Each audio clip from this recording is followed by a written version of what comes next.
বন্ধুরা, কেমন আছেন সবাই? আশা করি সবাই ভালো আছেন এবং আমাদের আজকের ভিডিওটি উপভোগ করবেন। আজকের ভিডিওতে আমরা দেখব বাংলাদেশের সবচেয়ে গুরুত্বপূর্ণ কিছু খবর। দেশের বিভিন্ন প্রান্ত থেকে আসা খবরগুলো আপনাদের সামনে তুলে ধরব। রাজনীতি থেকে শুরু করে খেলাধুলা, সব বিষয়ে থাকছে আপডেট। এছাড়াও থাকছে বিভিন্ন সামাজিক ও সাংস্কৃতিক খবর।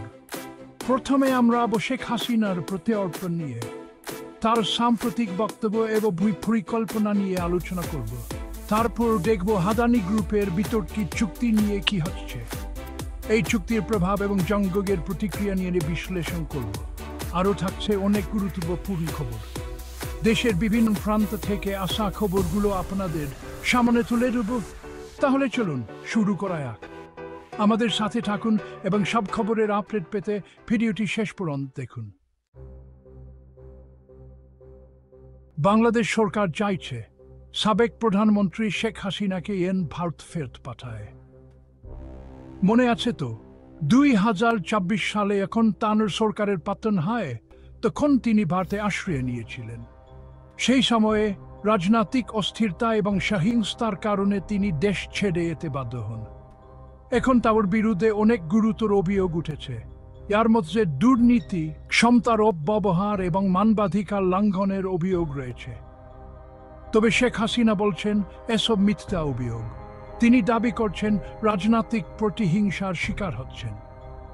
ভারত এখনো কিছু জানায়নি, তবে বিষয়টি নিয়ে আলোচনা চলছে। আদানি গ্রুপের সাথে বিদ্যুৎ কেন্দ্রের চুক্তি হয়েছে, তা নিয়ে সরকারের সমালোচনার ঝড় উঠেছে। বলা হচ্ছে এই চুক্তিতে আদানিকে অনেক সুবিধা দেওয়া হয়েছে, এমনকি অন্য প্রকল্পের তুলনায় এই প্রকল্পের খরচ অনেক বেশি। চুক্তি নিয়ে এখনো আলোচনা চলছে। 2004 সালের 21শে আগস্টের সেই ভয়াবহ গ্রেনেড হামলার কথা মনে আছে তো? এ হামলায় আইবি রহমান সহ অনেকেই মারা যান। সম্প্রতি এই মামলায় তারেক রহমান সহ অন্যদের খালাস দিয়েছে আদালত। তবে অনেকেই বলছেন এই রায় সঠিক হয়নি। এই রায় নিয়ে দেশ জুড়ে চলছে তুমুল বিতর্ক। অনেকেই মনে করছেন ন্যায় বিচার হয়নি এবং এই রায় পুনর্বিবেচনা করা উচিত। অন্যদিকে তারেক রহমানের সমর্থকরা এই রায়কে স্বাগত জানিয়েছেন। তারা বলছেন এটি একটি সঠিক সিদ্ধান্ত। গতকাল রাতে ঢাকায় এক হাসপাতাল থেকে কিছু প্রতিবাদকারী নেতাকে গ্রেপ্তার করেছে পুলিশ। তারা আন্দোলন করতে গিয়ে আহত হয়েছিলেন। তাদের অভিযোগ, পুলিশ তাদের উপর অত্যাচার করেছে। এই ঘটনার প্রতিবাদে আজ সারা দেশে বিক্ষোভ হতে পারে।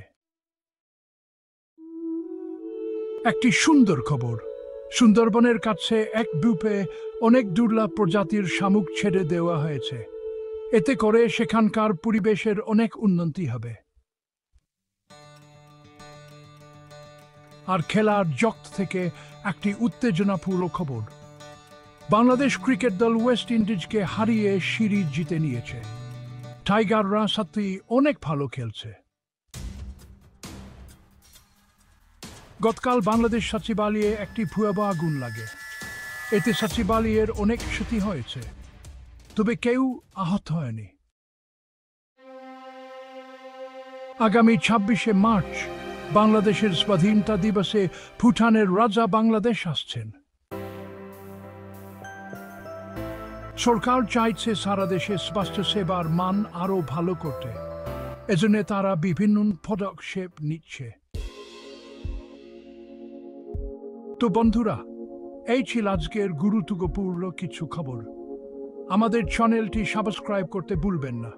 নতুন কোন খবর নিয়ে আবার দেখা হবে। সে পর্যন্ত ভালো থাকবেন। ধন্যবাদ।